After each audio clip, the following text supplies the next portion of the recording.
จับเอานี่บ่ได้เด้ โอเคหลานเคยโอเค ใบหยัง โอเค น่ะพาอันใบหยังใบอันทำอิฐหั่น เดี๋ยวจะให้เบิ่งกันเด้อ อืม เอาอันนี้ใบยังอันนี้น่ะอันนี้ใบยังอันนี้เบิ่งใบยังอันนี้ ให้เราจับก่อนเราจึงฮู้ เฮาโมโหนี่เฮา ไอ้บ่ฮู้ไปจ่ายจะได้ซั่น โอ้ลูกหลานเนาะบอกให้ผมโอ้หลานเคยโอเคแล้ว บ่เอาดิบ่ฮือบ่ฮู้นี่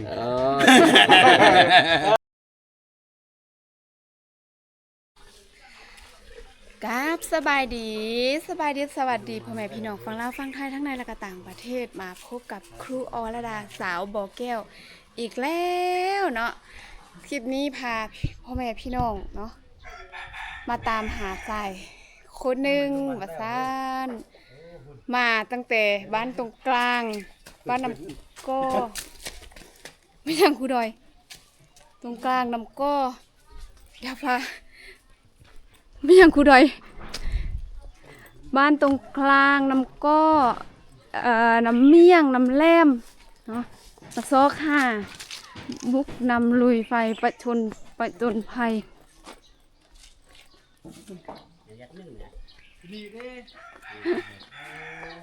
โอ้ย สบายดีบ่เฒ่า โอเคคือใจละกันเอ้ยเป็นลำเป็นตัวเด้อบ่ปรารถนาครับนั่งนี่ก็ได้นั่งนี่ก็ได้ เอาบ่เท่านี้ บ่ เนาะ บ่นั่งพุ่น ป้าโศก เอ แท้โศ อก ไม่อา ว่า ผมนี่ แบบนี้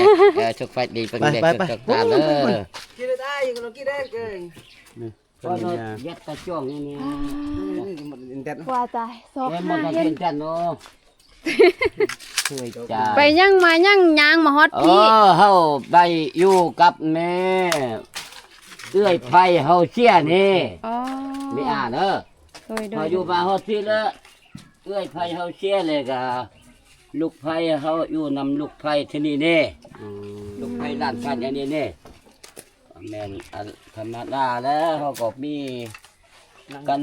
มาเป็นอันนี้เฮามาอยู่เนี่ยเด้อเดี๋ยวว่าไม่อ่านเด้อกับเคยที่นี่เดี๋ยวก่อนนิด โดยโอ้ยโดยสบายดีเด้อบ่เฒ่าเด้อ โอเคโดย โอเคดีจังเมตเตอร์การเด้อเคยเด้อก ว่าจะเห็น กว่าจะเห็นบ่แม่นของง่ายพ่อแม่พี่น้อง เฮาเนี่ยเฮาลืมบอกคันกับอันคนบ้านเนี่ยนี่เฮาบอกอันล้านยิงเฮาอยู่บ้านตรงล่างนี่ ผมผู้ใดตัดให้พ่อเฒ่า เฮาตัดเองนี่ ตัดเองเลย ตัดเองนี่แน่ โอ้ตัดเองเลยพ่อแม่พี่น้องเนาะตัดแต่ทางหน้าเนาะ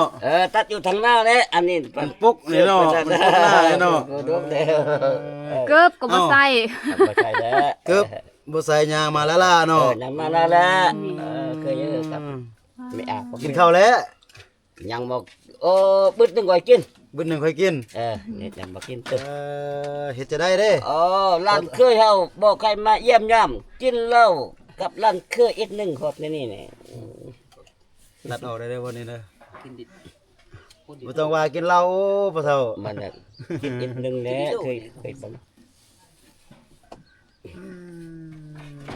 ตัวศอกแท้ศอกว่าพ่อแม่พี่น้องก่อนจะเห็น เคยผมไปลันไปเลย บ่ธรรมดาได้นั่งจะนี่แหละนั่งจะนี่แหละ อันไหนที่เคยทางแทนคน นั่งนี่แหละนั่งนี่แหละ แม่อาดังอยู่บนได้แม่อา แม่นนะจับกล้องให้ครูดอย โอเค เฮ็ดจะได้มาพี่ย่างมา โอ้เฮายังมาเด้อยู่ใครเฮา บ่อันออกลอกนู่นลอกทางวะบ่ตกแคมทางวะ ออกไปทำเชนเนอร์เอาไม่เท่ากลับมานี่ เอาไม่เท่าให้เจะนี่ติ เอา ไม่เท่าจะนี่ติกูย่างตามอยู่อันแคมทางนี้ดักวะ ตอนนู้นเนี่ยอันนี้เหมือนมันล้านชายผมเนอเคยเนออันนี้ล้านชายผมเนี่ยอันลูกมือเอื้อยไผเฮานี่ลูกอันนี้ มาแต่เช้าพุ่นว่ามาพี่ โอ้มาที่ ได้10 มื้อมื้อนี้นะมาอยู่ 10 มื้อมื้อนี้แหละมาอยู่นี่เด้ อ๋อ อยู่กับ แสดงว่าบ่กลับเฮือนเลย แสดงว่าบ่กลับเงินเลย อ๋อ อยู่กับลูกไผอันนี้จักน้อยพ้นแล้วก็มาเยี่ยมญาติเบ็ดนึงแล้วก็มาอยู่กับไผเอ็ดนึงนี่ลูกไผเฮานี่อันนี้เป็นล้านชายนี่ บ่ได้เต้นๆไป เด้อ เท่าพ่อแม่พี่น้องได้มาฮอดมาเฮ็ดแล้วพวกเขาเพิ่นบ่อยู่เฮือนพ่อแม่พี่น้องเอ้ยเนาะก็คือจุดประสงค์ที่ว่าครูดอยกับครูอ้อมามื้อนี้พ่อแม่พี่น้องเนาะก็มื้อนั้นครูอ้อพาครูดอยมาหาพ่อเฒ่าเพิ่นหลังจากที่ว่าครูดอยได้ถ่ายคลิปลงไปพ่อแม่พี่น้องเนาะก็คือมีผู้ใหญ่ใจบุญเพิ่นอยู่ทางฝั่งไทยฝากเงินมานำครูดอย 1,000 บาทพ่อแม่พี่น้องเนาะเพิ่นบ่ประสงค์ออกนามเพื่อที่ว่าจะมาให้กับพ่อเฒ่าเพิ่นเพื่อที่ว่าจะให้พ่อเฒ่าเพิ่นซื้ออยู่ซื้อกินนั่นแหละพ่อแม่พี่น้องเนาะว่าพ่อเฒ่าเพิ่นก็บ่มีตาแหละว่าง่ายๆก็คือพิการตาเบิ่งบ่เห็นนั่นแหละพ่อแม่พี่น้องเนาะก็อยู่คนเดียวลำบากขาดแคลนเบิ่งแต่เฮือนนั่นแหละพ่อแม่พี่น้องเนาะก็เป็นเฮือนเป็นปู สวัสดีครับสวัสดีครับ น้อยๆหนึงพ่อแม่พี่น้องเอ้ยเนาะก็เดี๋ยวเราจะได้เอาเงินส่วนตัวนี้แล้วก็ให้กับพ่อเฒ่าเพิ่นเนาะครูอ๋อเนาะก็ 1,000 บาทก็มันถึกอยู่ที่600,000กับ70,000เนาะ โอเคเอา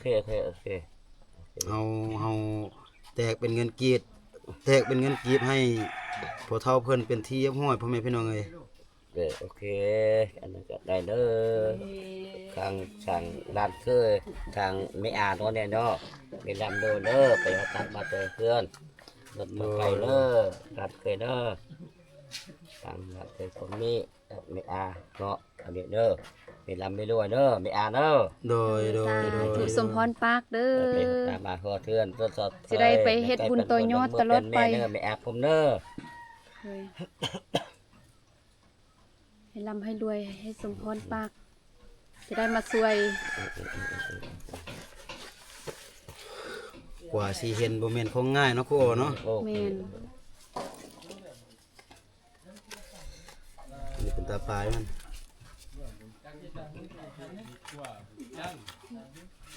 ผู้ใดเอาเงินมาให้ chìm tông ơn ai biết ba tạm chuẩn nó mưa này nữa ô ba giờ thì bự ดีแต่มาพี่เนาะถ้าบ่มาพี่ก็แสดงว่าบ่อยู่เลยบ่เห็นเลย ลูกไผ่เขาย่านเนาะ thâu cái bún này หน่วยยัดเนาะก่อนยัดอีไม้เนาะไม่ตื่นตาร้าน mày mà thâu cái bún mày mà tô mà mì mày còn đâu có thể việc cái เดี๋ยวนี้สบายดีเนาะ โอเค สบายดีเนาะเด้ๆเนาะ โอเค บ่เจ็บบ่ป่วยหยังติ บ่ธรรมดา ธรรมดาเนาะ เด้ร้านเคยเจ้านี้แม่น โดยนี่ลูกสิ ช่วงนั้น โดยนี่ตัวนี้เป็นเงินที่ว่าผู้ใหญ่ใจบุญเพิ่นเห็นพ่อเฒ่าแล้วก็เพิ่นก็เอ็นดูพ่อเฒ่านั่นแหละเป็นห่วงพ่อเฒ่าย่านพ่อเฒ่าบ่มีอันอยู่อันกินนั่นแหละ โอเค เพิ่นเลยฝากเงินมานำลูกนี่ 1,000 บาท แล้วลูกเปลี่ยนเป็นเงินกีบมันได้อยู่600,000กับ70,000กีบแล้วลูกจะเอาเงินส่วนตัวนี้นี่ให้พ่อเฒ่าแล้วก็พ่อเฒ่าไปซื้อข้าวสาร โอเค ซื้ออันกินมาปะไว้กินเด้อ โอเคสวัสดี โอ ครับ เคเป็นเงินของผู้ใหญ่ใจบุญอยู่ทางฝั่งไทยเด้อเอา โอเคสวัสดีครับเวลาไม่รอยเด้อ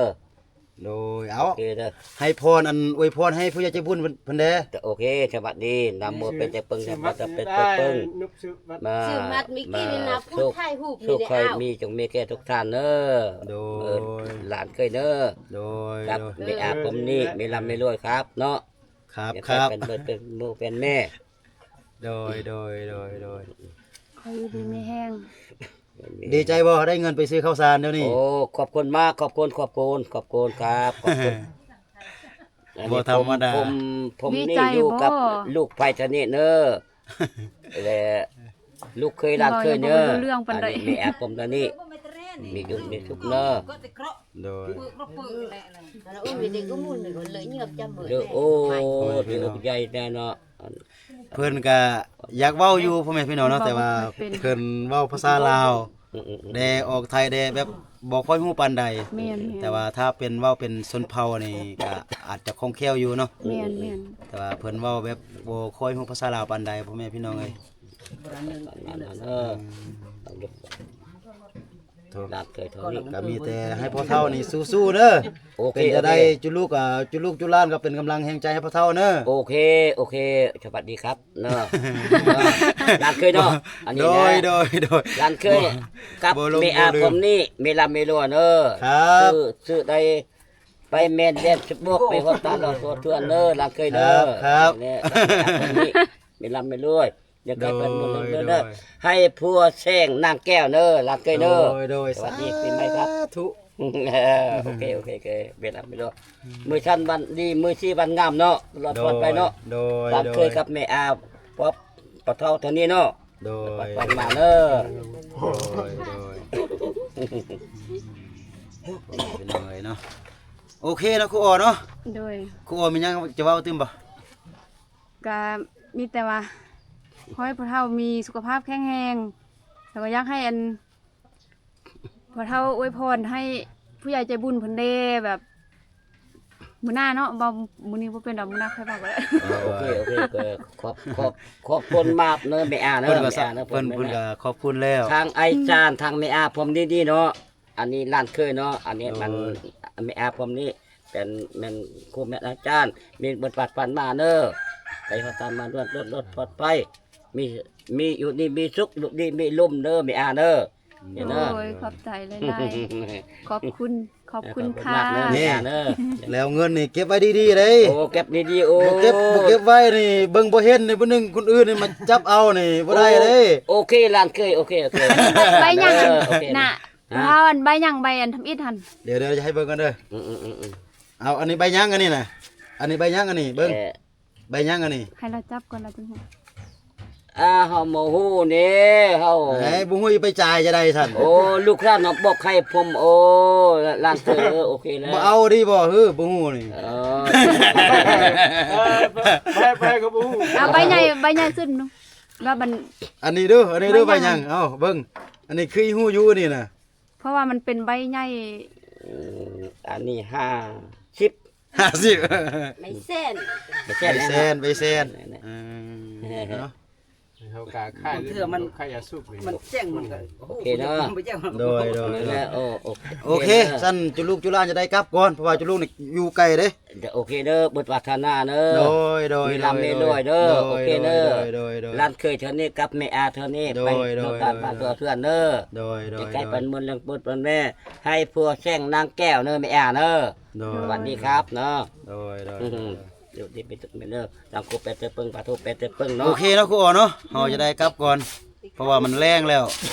อย่าเอากลับไปมันสิคำ มี เนาะ ลาโจ้เลย ไป เนาะ อีก เนาะ เดี๋ยวจะไปให้อัน แต่ว่าร้านเคยเนาะอันนี้เนาะมีลา เงิน โจ้ อ เนาะ ยู่แท่นี้ก็คืออันบ้านดุ่ม โอ เนาะ เคเอาสบายดีเด้สบายดีเด้ สบายดีเนาะ เอาสบายดีฮู้สบายดีทางหน้าพุ่น สบายแม่อาผมนี่รับไม่รู้เนาะ โดย นะครับอันนี้ มาจบคลิปเลย มัน นี่ มี เดี๋ยวจะผ่าน เดี๋ยว พี่ นี่ ๆ พ่อ FC เจ้า แม่พี่น้อง เดี๋ยวเจ้าลงย่าไปพุ่นเบิ่งคอยถ่ายเจ้าลงย่าไปเบิ่ง อันเฮือนอยู่แถวนี้ก็ยังเป็นเฮือนแบบดังเดิม คือตะกี้คืออันบ้านคือเฮือนครูอออยู่เมื่อก่อนนี่คุณเฮือน เป็นเฮือนมุงหญ้าค่าบ่แม่นหญ้าไมโครแล้วก็เป็นฟ้าไม้เหียคุณครูดอยแกล้งพ่อเฒ่าคุณบ่เนาะ เจอรถน้ำประกันเนาะ อืม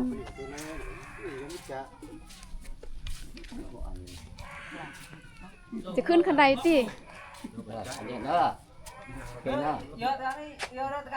โอเคพอละ สวัสดีเด้อ โดย ละไม่อากับ